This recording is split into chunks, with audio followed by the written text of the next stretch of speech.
আপনার ছায়া দাও তুমি অমন কেউ দেখে হালাইলে অফ করে যে বাবা তুমি কইয়া দিব না না বলছি অমল কমল প্রাণে তুমি অত নিষ্ঠুর হতে পারো না আমি যে ত্রিভুবনে তোমায় বিন অন্য কিছু দেখি না আরে বিহারে সায়রে সাপরে নিদ্রা জাগরণে শুধু মন্দির নয় তোমার প্রেমের যুদ্ধ তুমি বুঝবে না বলছি তোমার গোলাপি কণ্ঠা রক্তরাঙা উষ্ঠধর তারা তারা ভুরু পটল চেহারা চোখ মদিরা মক্ষিকা যৌবন আমাকে বেবুর করে দিয়েছে আমি হারিয়ে ফেলেছি আমার আত্মসন্তান না রকম না আমি যে বাইকার মাইয়া আসতে দাও দাঁড়া দাও মুক্ত বলাকা সোহাগিনী মোর নইলে যে প্রাণে বাঁচব না তুমি আমার কথা ভুলে যাও রতন তুমি ভদ্র লোকের খাওয়ার আর আমি যে বাইকার মাইয়া বলছি জানি জানি রতন তোমারে না পাইলেন আমার হকতে কান্দার হয়ে যাইব অন্তরটা আমার চলে পুরা ছাই হয়ে যাইব তবু ধরা দেবে না না না রতন আমি সুখ সুখ দইয়া তোমার প্রেমের আগুন বুহে লয়ে জ্বলা পুরা বলবার চাই একটাই ডর শেষকালে যে তুমি আমার ছাইরা যাও আমি যে বাইকটা মাইয়া বলছি তোমায় আমি গলার মালা করে রাখবো তোমায় নিয়ে সাপ ধরবো তোমায় নিয়ে ঘর বাঁধবো ছোট্ট একটি সুখের পরিমাণ করে তুলবো না আমি তোমার হাত ধরবার দিব না আমি তোমার কিছু করবার দিব না শুধু ওই মেঘনা পদ্মা সরার মধ্যে নিরায় একটা ঘর বান্ধা পরান্ডা ভৈরা আমি তোমার দেখবো একটাই ঘর শেষকালে যে তুমি আমার ছাইরা যাও বলছি আকাশ সাক্ষী বাতাস সাক্ষী আর অন্য মহল সাক্ষী তোমায় আমি কোনোদিন ভুলে যাবো না বলছি বলো তুমি আমার পাক পাঞ্জাতন আল্লাহ রাসূল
সর্দারের কাছে যাই কেমন? আচ্ছা তুমি ওখানে যাও।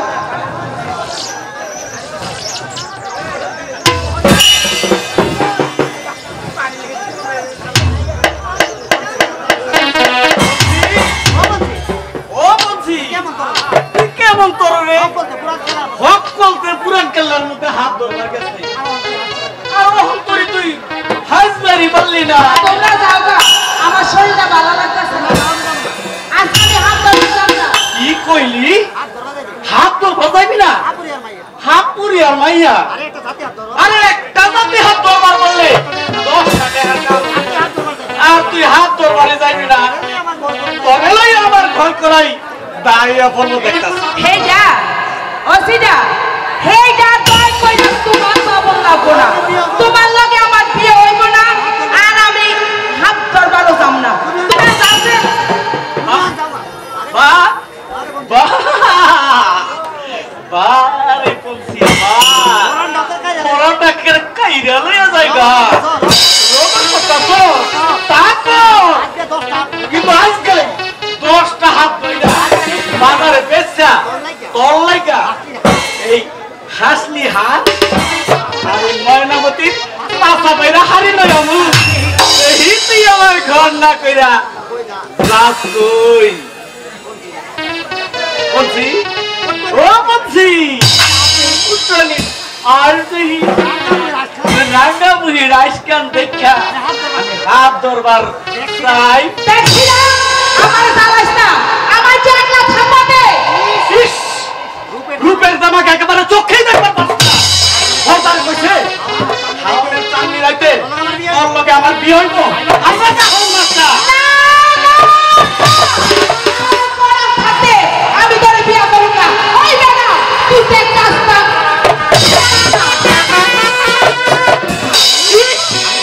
আমি জানলাম বিয়ে আমার হইব না। বাবা আমারে পাক্কা কথা দিছে বাইদার হরদার কথা বদলাইবার মানে না। ওই হাওন মাসে তোরে আমি বিয়ে বানা কইরা এই মাগরে আমি চুল কইরা মাটির লগে মিশাই দিব না।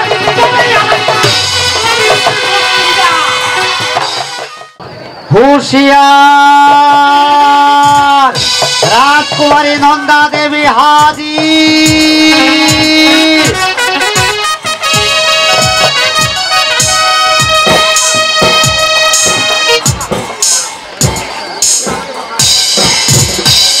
সেনাপতি মহাশয়, দাদার কোনো সন্ধান পেলেন? না রাজকুমারী, যথেষ্ট সন্ধান নিয়েও কিন্তু কার্য হতে পারেনি। পররাষ্ট্র সচিব সন্ধান তুমি আপনার কিছু বলার আছে? রাজকুমারী এখানে এই ঘটনা ঘটেছে সেখানকার প্রজা সাধারণ সেনাপতি রাজেন্দ্র প্রসাদকে দায়ী করেছে। প্রজা সাধারণ বলছে যে এই ঘটনা যেখানে ঘটেছে তোর সন্ধ্যা রাত শুক্লা দশমী চাঁদের আলো মিথ্যে প্রবঞ্চনায় সুগম পক্ষে কণ্ঠময় করে তুলবেন না। মিথ্যে বলার অভ্যাস আমার নেই, যে আমি বসলে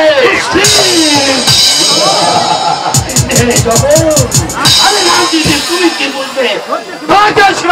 লঙ্ঘন করে কাপে ইতিহাসের পাতা খুলে দেখো বক্তিয়ার খিলজি হতে আর তুলে নিজেদের মধ্যে বাদ্যদণ্ড করার কোনো প্রয়োজন নেই। দেখুন না, একটা নিচু মিথ্যে গৌরব ধাঁধা সৃষ্টি করে সবাই তার মধ্যে ঘুরপাক খাচ্ছে কেন? কি অন্যায় আমি করেছি?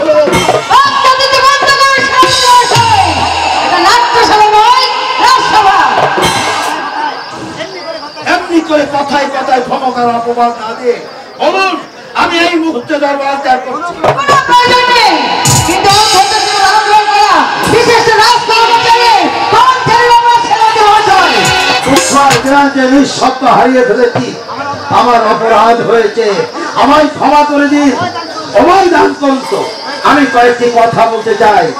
বেশ বলে যান। আমার মনে হয় সীমান্তের পাহাড়ি সর্দার বামনান্দ তার খেসারত আদায়ের উদ্দেশ্যে যুবরাজকে ধরে নিয়ে গেছে। সেখানে সর্দার জহির ও তাহিরকে পাঠালে নিশ্চয়ই কোনো সন্ধান পাওয়া যেত। বেশ, সর্দার জহির আপনি তাইকে নিয়ে এক্ষুনি ঘোড়া ছুটে ভগবানের কাছে চলে যান। সেখানে গিয়ে পাহাড়ি অঞ্চল তন্ন তন্ন করে দেখবেন তাদের কোনো সন্ধান পান কিনা। দুদিন পর যখন ফিরবেন তখন সবই বুঝতে পারবেন যুবরাজ রতন কুমারের আদুটাই কোনোদিন দেখাই পাবে না। আমি সেনাপতি রাজেন্দ্র প্রসাদকে কয়েকটি কথা বলতে চাই। কোনো প্রয়োজন নেই।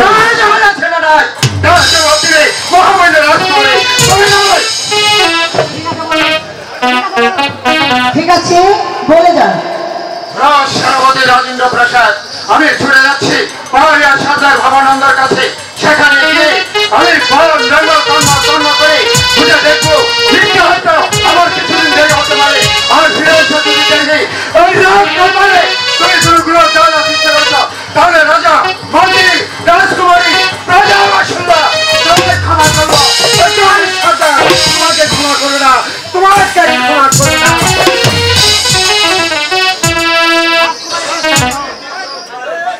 পত্রখানা পাঠ করুন তো মন্ত্রী মহাশয়।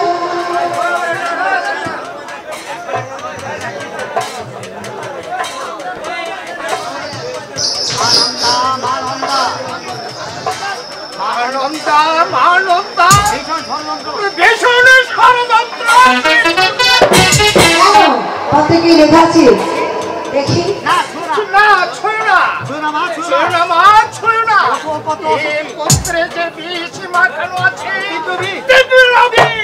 বেশ, আমি ছোব না। সেনাপতি মহাশয় পাঠ করুন।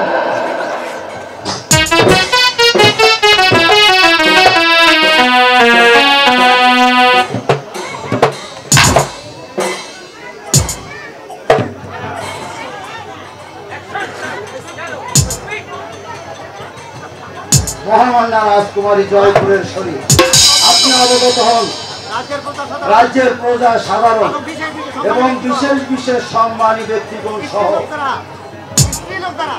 স্ত্রী লোক দ্বারা রাজ্য নিয়ন্ত্রণের প্রতিকূলে দাঁড়িয়েছে। যদি আপনি স্বেচ্ছায় সিংহাসন ছেড়ে না দেন তাহলে সবাই মিলে বিদ্রোহ ঘোষণা করব।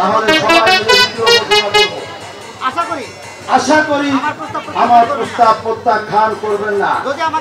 যদি আমাকে আপনার স্বামীত্বের অধিকার দিয়ে কৃতজ্ঞ করেন তাহলে আমি জয়পুরের সিংহাসন উপবেশন করে নিজেকে গৌরবান্বিত বলে মনে করত।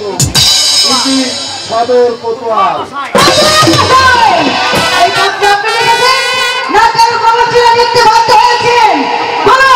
চুপ করে থাকবেন না, কথার উত্তর দিন। কথা আপনাকে বলতে হবে, নইলে আপনার পাপ জিভ ফাটা দিলে আমি মাটিতে ছিঁড়ে ফেলবো।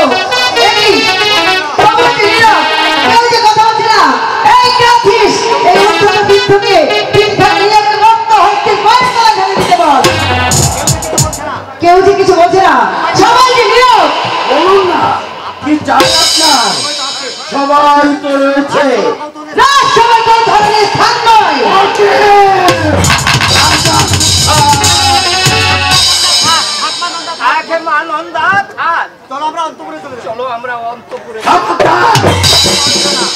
এক পা এগোবে না তাহলে মূল্যবান মাথাটা মাটিতে গড়িয়ে পড়বে।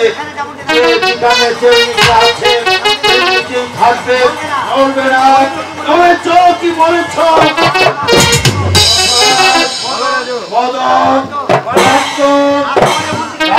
তোমারই ও মন্ত্রীকে বেষ্টিত করো।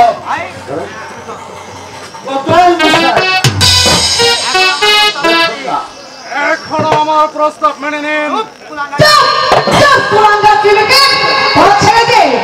এখনো পূর্ব দিকে উদয় হচ্ছে, এখনো ভগবান নির্বিচারে আমাদের কাজ করছে।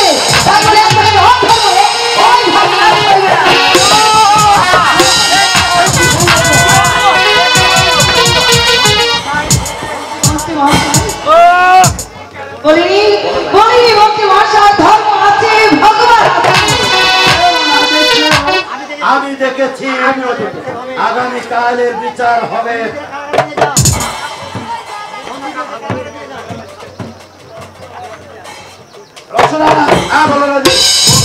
কারাগারে নিয়ে যাও আর এই মৃতদেহটা রাজোচিত সম্মানে তার বাড়িতে পৌঁছে দেবে।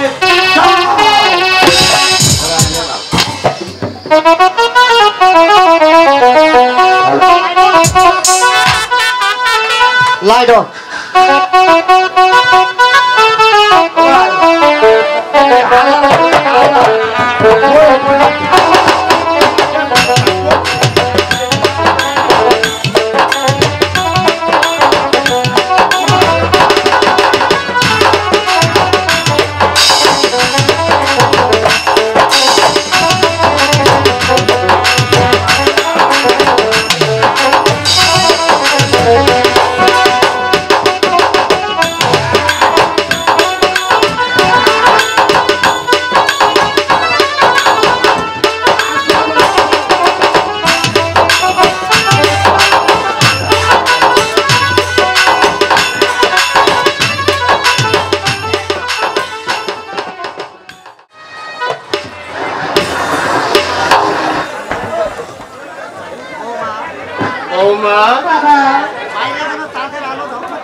বাইরে যেন চাঁদের আলো ঝকমক করছে, তাই না?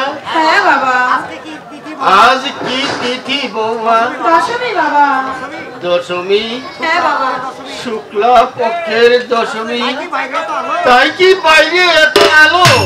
বাবা শুক্লা দশমী, আজ না আমার রতনের অভিষেকের কথা ছিল।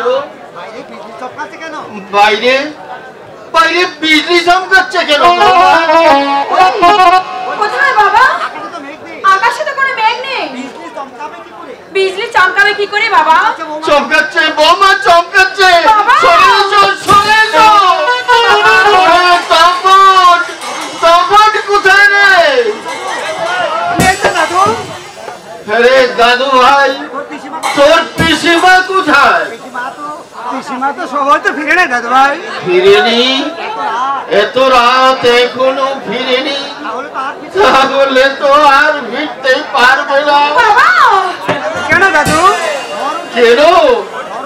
ঝড় উঠবে, বাজ পড়বে, প্রলয় হবে।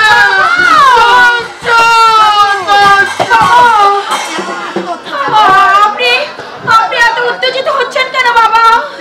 উত্তেজিত হচ্ছি না মা। ওই ওই শোন প্রলয়ের পূর্বাভাস, অম্বরে ডমরু, ওই শোন প্রলয়ের বাংলা নির্বাচন।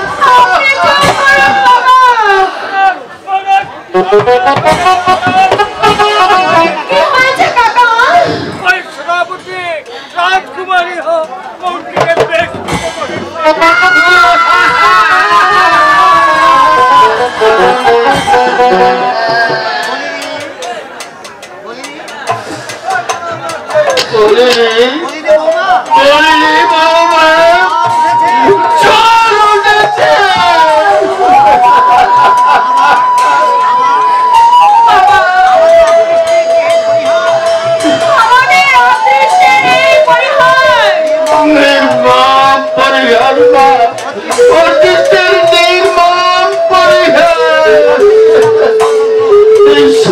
কিছু সেনাপতির পূর্ব সর্বত্র বুঝলে বৌমা?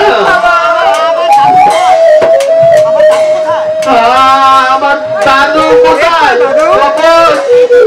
দাদু বৃন্দাবন ওই নর পিশাচটা এখানেই থামবে না। ও আমার দাদুকে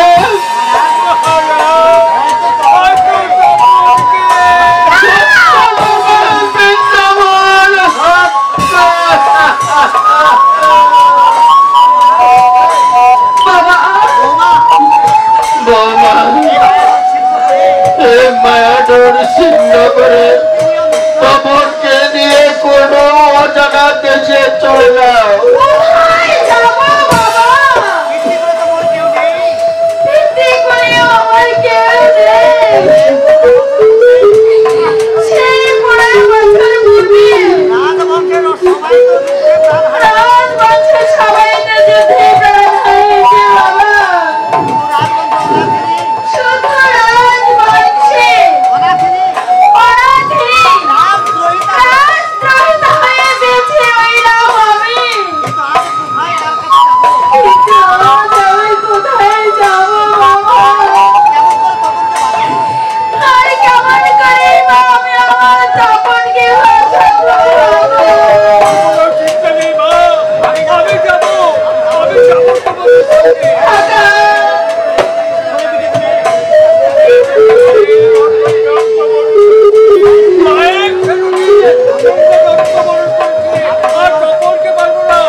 বৃন্দাবন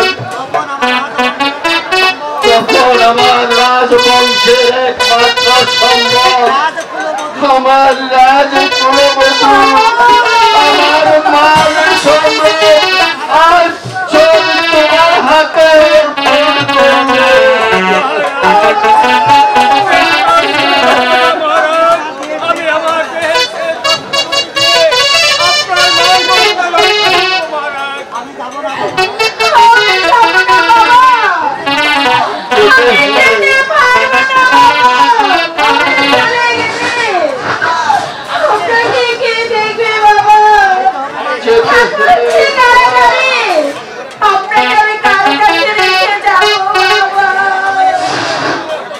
যেতে হবে মা, যেতে হবে, তোমাকে বাঁচাতে হবে, তাই তো তোমার যাওয়া প্রয়োজন।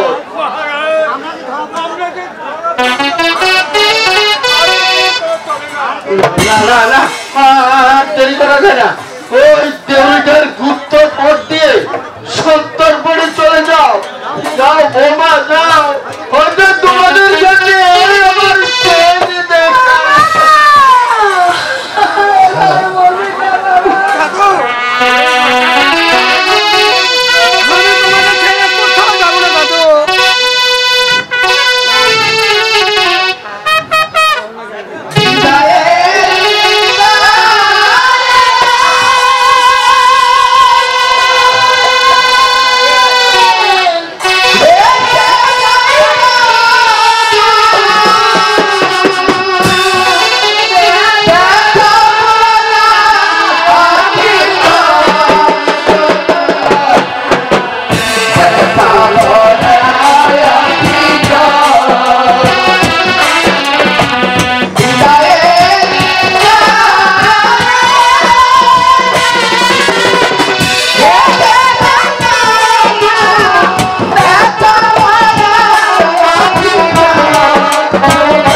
কি চাই তোমাদের? বর্তমান শাসন পদ্ধতি অনুসারে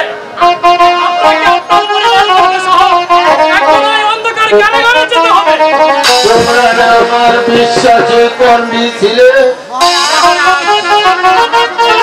আমরা শুধু এই রাজ্যের চাকর মাত্র। শাসন ধর্মকারী পালন করতে আমরা বাধ্য। মদন, তুমি মহারাজকে বন্দী করো। Oh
রাবণ তপন আপনার পুত্র বধূ এরা কোথায়?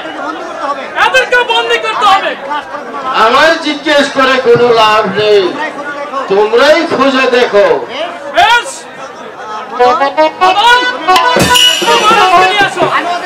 আমি এই অন্ধকার বন জঙ্গলে খুঁজে দেখছি ওরা কোথায়।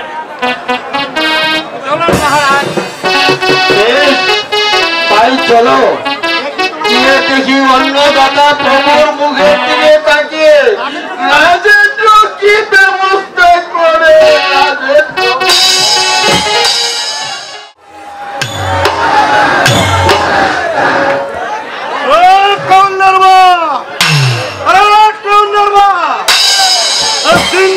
লয়ের মধ্যে কথা সত্যি ডাঙ্গায় দুই চারটে কথাবার্তা কর।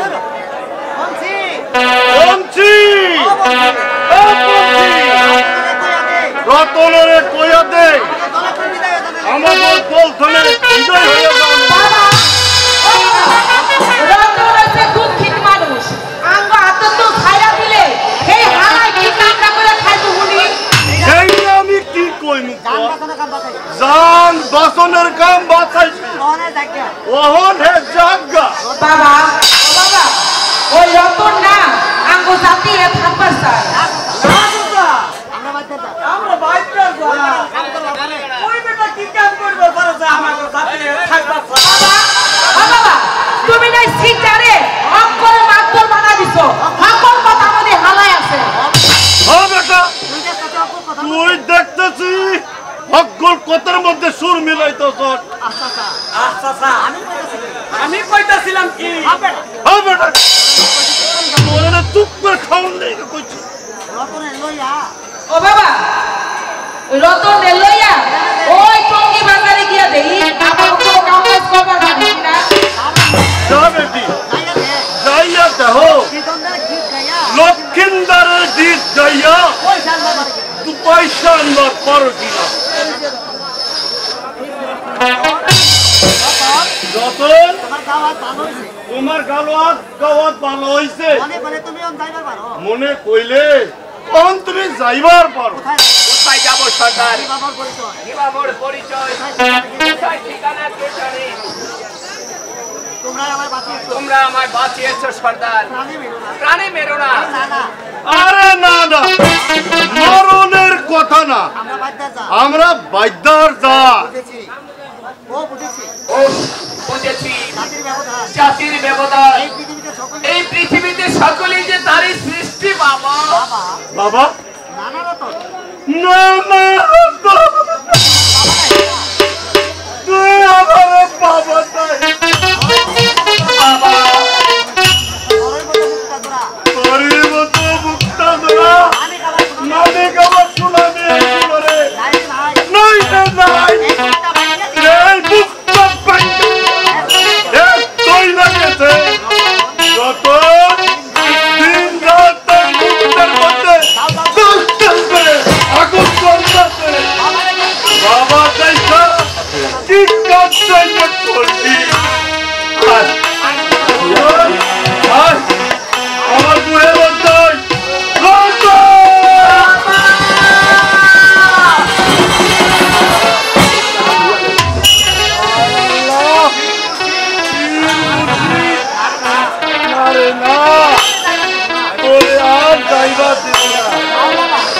বাবা কোন ছিঁড়ে বইয়া কিরমে দাঁড়িয়ে হাত ছেলে দেখায়া বাবা রতন লইয়া গেলাম যাই।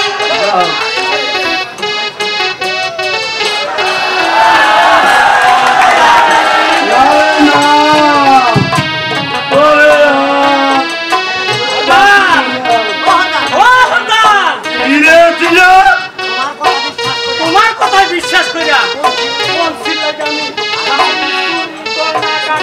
আর কান্দি পিছি ভোগ করে দিলাম। আর এখন তুমি বলছি না রতনের লোকে ঘেরাবে বানাই দিলা। তুই কি করবো? আমি কি কইব? এই দিন বলছি আমার মুখে বলতে হয় হ্যাঁ আমার বিয়া করবো। এইটা আমি কি করবো? তুই তো একটা একটা না আমার তুমি তোর কি আমি বিয়ে করব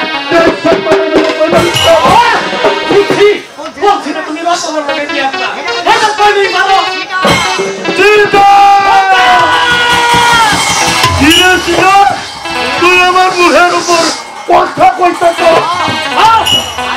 আজকে করে কথা কব না তুই না বাইতে হঠাৎ কি বেটা তোরা সাইতে পরিলারে বেটা তোর পল্লা ধরে বেরো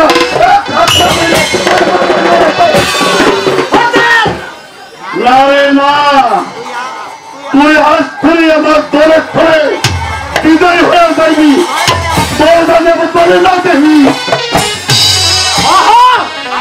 আমিও থাকবো চাই না রতন তুই আমার ভালোবাসারে কাইরা নিছস তুই আমার মনের ভিতরে আঘাত দিছস পরে আমি এই দুইটার মধ্যে জিন্দা রাখবো না আর পরে যদি আমি নাহি মারতে পারি তবে বিথাই আমার নাম জমির পুষ্টিরা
শীতান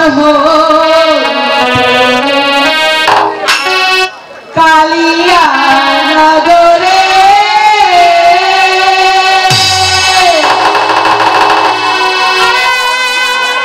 আরে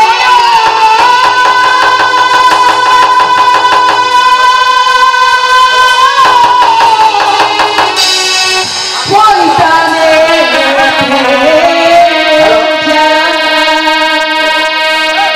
আজ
হ্যালো ওই ওই যাবো ও রাঙ্গামাটি রে আরে কি কও ওই হলো ওই ওই না ওই ওই তুমি যাও না কা হ্যাঁ তুমি কি করবা এইটা ওই ওই তুমি কি করো এইটা আমার লগে থাকো আচ্ছা তোমার লগে থাকবো আমার লগে শোনো একটা কথা কই তোমারে এই থাকো আমি কি কথা আমি ডর ও বাচ্চা কও এটা বলছি তোমার না কর